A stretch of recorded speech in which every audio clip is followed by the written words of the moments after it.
personal director for the Morehouse Superior School District in Bastrop, Louisiana. I got here back in 2003 via an H-1B visa as a special ed teacher filling a critical needs, hard to staff position. I came here with 7 other teachers. 5 of them are secondary math teachers and 1 other who is also a special ed teacher.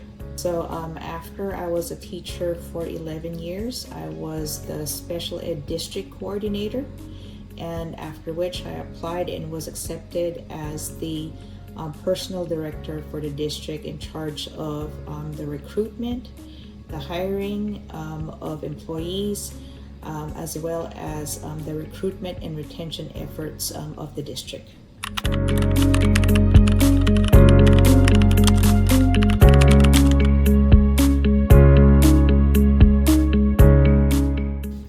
So there are definitely some requirements that we look for teacher candidates. We have to have somebody who have strong English language skills. They should be able to have a strong command of the English language by being able to clearly communicate and articulate their thoughts and clearly explain academic content. Second is they should have a minimum of 5 years of successful teaching experience as evidenced by effective or highly effective evaluation or observation ratings. So this can be backed up by information provided by professional references such as current or previous employers or colleagues. Third is, most importantly, the candidate should demonstrate love and care for children and their well-being. We do this by providing case scenarios, engaging the teacher's response during our interview. So we give different situations in the classroom where we evaluate the candidate's response on how effective they are in being able to show a balance of care for the students as well as control in the classroom. We typically look for the qualities of professionalism, a strong knowledge of subject matter, and fluency in the English language.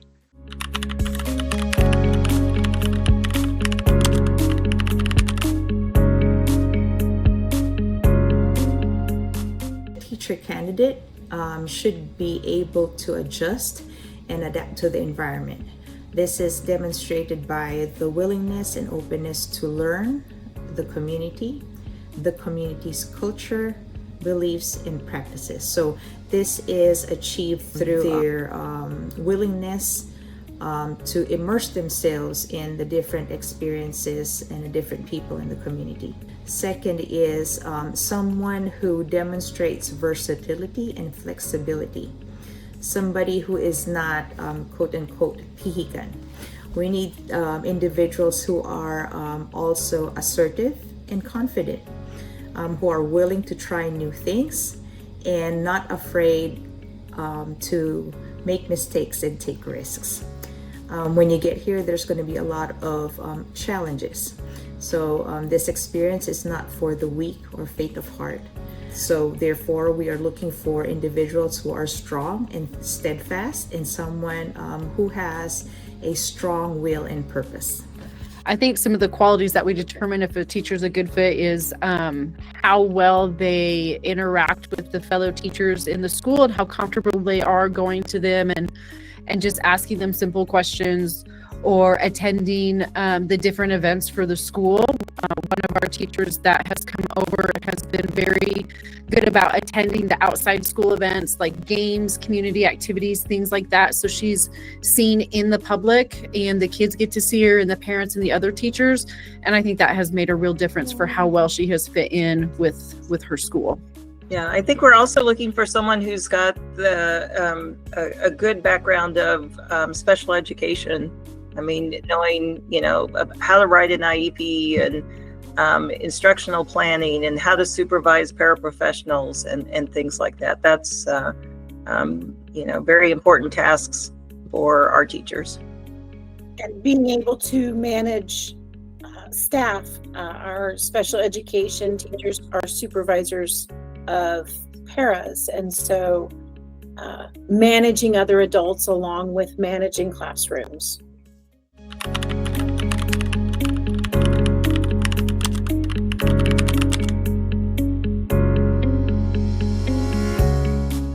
Hired anyone internationally. We had no idea how it would work, and we've been pleased. It was a black box of mystery going into it, and HireFox has led us through it very well. I have no complaints.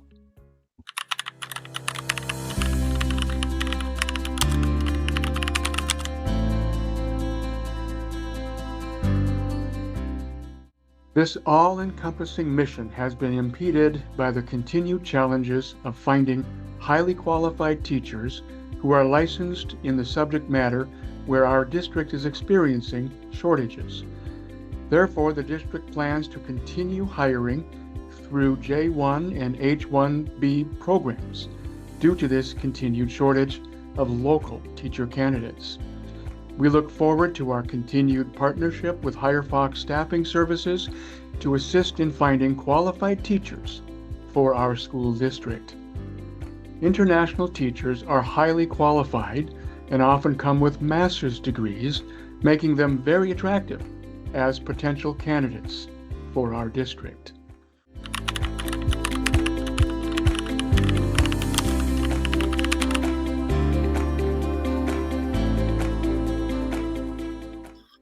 Yes, I think one of the common challenges that we have become aware of is that many of our teachers that are here on an H-1B visa aren't used to teaching 8 hours in a day. A lot of them have more of what I would consider more like an American kind of college kind of experience where they might only teach 3 or 4 hours in a day. But in our K-12 public education, we're teaching from 7:40 in the morning till 3:40 in the afternoon, and they get 1 hour of plan time. But it's teaching basically 7 out of the 8 hours that they're in contact with us. So that's one of the main things that I think has kind of been a little eye-opening to some of our teachers. In the United States, the K-12 public education, we serve all students. And so we have students with disabilities, we have students that are gifted, and everything in between. And our public educators are tasked with trying to reach all of those students in the same classroom. So everybody that's a student eligible age-wise comes to school, and so that's a little different, I think, than some of them. I know a couple of our teachers seemed like they've only dealt with like the honors or the top students, at their schools, but here you get everything. And so we have students that come from poverty, from disabilities. We have students that come from families with trauma, and so it's a tough task, but it's very worthwhile. It's very fulfilling, but those are some challenges that I think some of our international teachers weren't faced with in their home countries.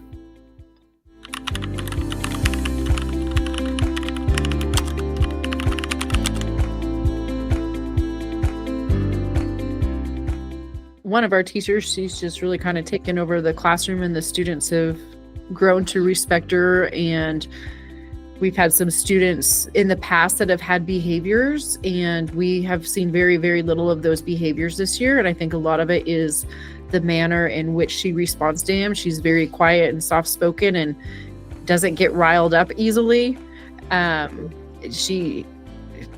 She responds very well to his behaviors. It doesn't get the attention that he's hoping for. It's a different kind of attention. And so I think she has had a positive impact on that student and his behaviors for sure. And I've seen positive things in the school that I supervise where she very much is involved with the school, again, with the students. She laughs and enjoys her time with the students. It's very refreshing to see. The students are very receptive. She has really dived in and taken on anything, no matter what level the students are at. She has been able to jump in and meet their needs. She doesn't seem to be afraid of taking on new tasks. And she communicates with her principals in the building very well. So I've gotten very good feedback from them as well.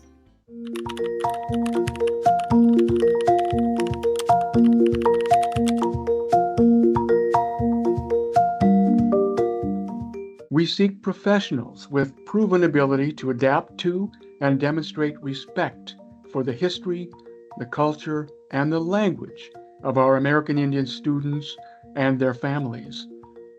The students in our school district come from backgrounds of generational trauma, so it's very important that those who work with our students are compassionate and respectful of the culture of our students and their community.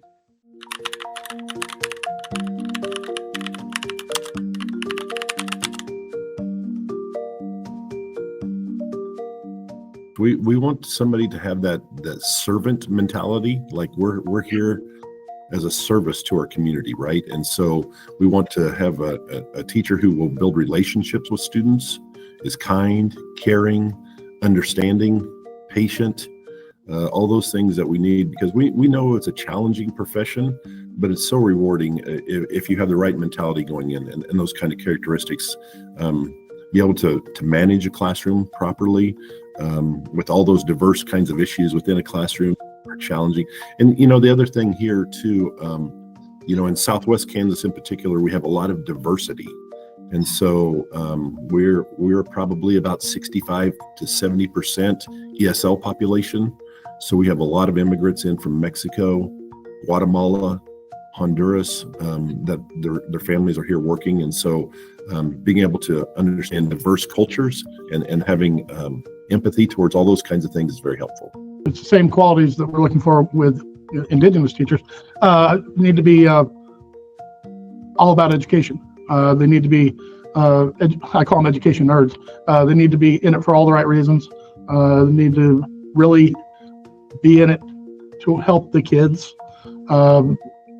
and know their stuff. They need to be, quality. If they're a science teacher, know their science.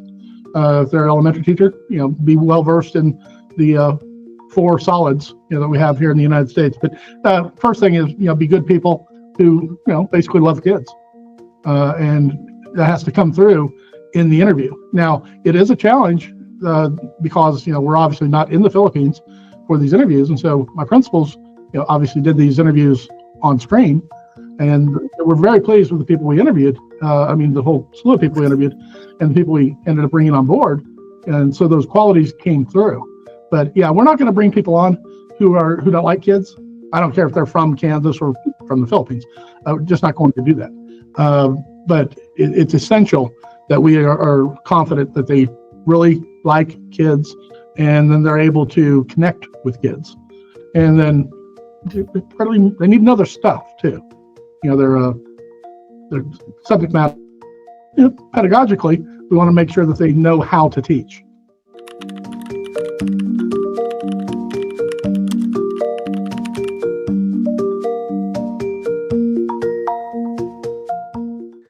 Absolutely.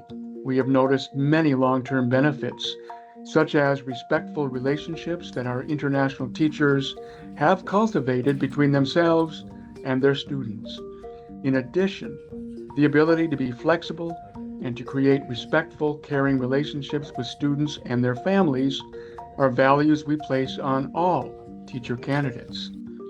Also, our international teachers display high levels of professionalism, which our students and the rest of our employees notice and appreciate.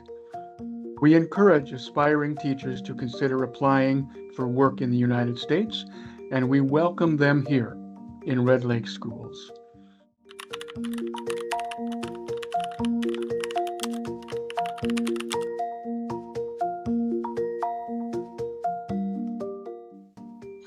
We're blessed out here in Southwest Kansas. We have a fairly diverse culture.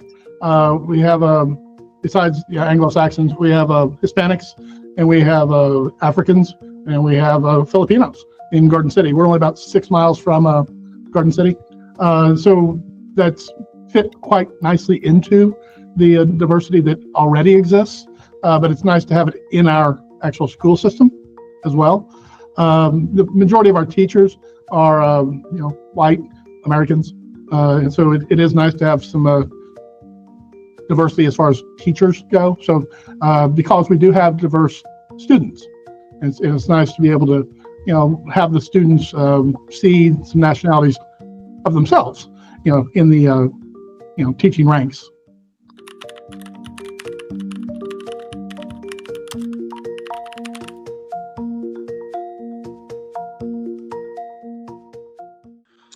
Our advice for teacher candidates who wish to create that strong first impression is to show their confidence and to research the school districts where they are interested in finding employment.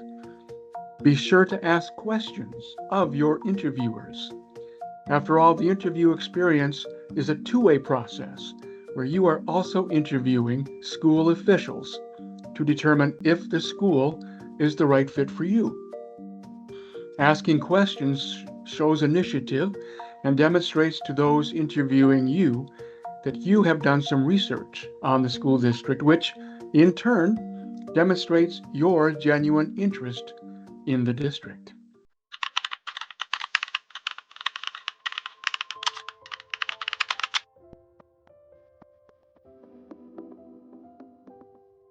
I think we've provided curriculum for them. They've worked with their mentors to help them navigate the schools, the culture, the curriculum. It's been really nice when they've been proactive and they can kind of go through things and explore it, and they're not afraid to do something without, let's say, holding your hand all the time. That's been really helpful. And just asking questions and being receptive to feedback from their mentors.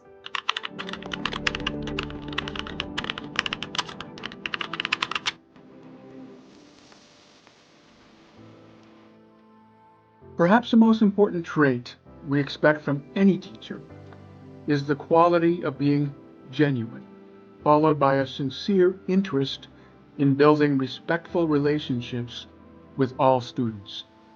In Red Lake, we strive to create a positive and nurturing climate as we seek to fulfill the vision of our school district, where each individual is valued, lifelong learning is embraced, and students are empowered to become Red Lake ambassadors in the global community.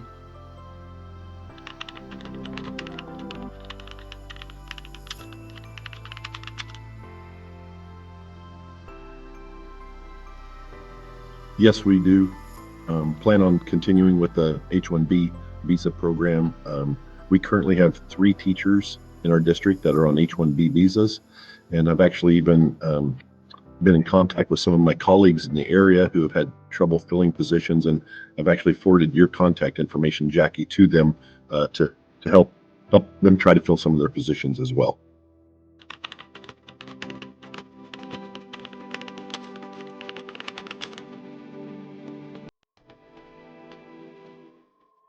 As early as possible, maybe February, March, to make sure that the teachers get here in a timely manner when we start our school back. I think this year we started a couple weeks late, but we were at the end of May, first part of June hiring. So if you can get started a month or two before, I think that would be very beneficial. Also, we're very fortunate in our school district that we have teacher housing available. And so securing a place for the teachers to live is a challenge, I would think, for a lot of school districts, but we're very fortunate in that.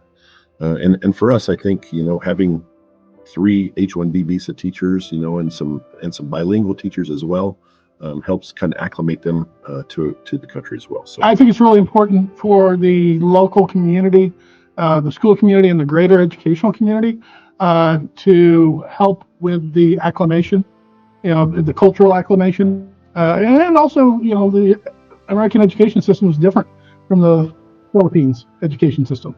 So we don't want to, it's like drinking from a water hose as far as, trying to get up to speed with everything. So I think it's really important for there to be a formal mentor process, and then call them building buddies, if you will, as far as the education goes, but also the cultural aspect of it. I know one of our people, we were able to help them find an apartment, and I don't know that they've ever used the dishwasher, because the they didn't have a dishwasher back in the Philippines. And so just things as the Americans, we kind of take for granted. And so that's one of the things I love about cultural stuff is, we do things in a certain manner. So you don't want to inundate people and overwhelm them by any means, but it's really important for us to provide the supports, but then also have an open enough relationship, trusting relationship, so the people who come here feel comfortable asking for advice and or help on the acclimation, because we do things the way we do things, we don't even think about it. And it might be one thing, for instance, was being from here, we don't eat a lot of rice, and that's a big deal. Because I remember coming when we were helping one of our teachers go get a driver's license or whatever. The question was, where are all the rice fields? Well, there are no rice fields in Southwest Kansas. We don't have those. So obviously that's a part of life in the Philippines, and we continue to discover cultural differences. So it's impossible to predict all of them, but we need to be open to helping the acclimation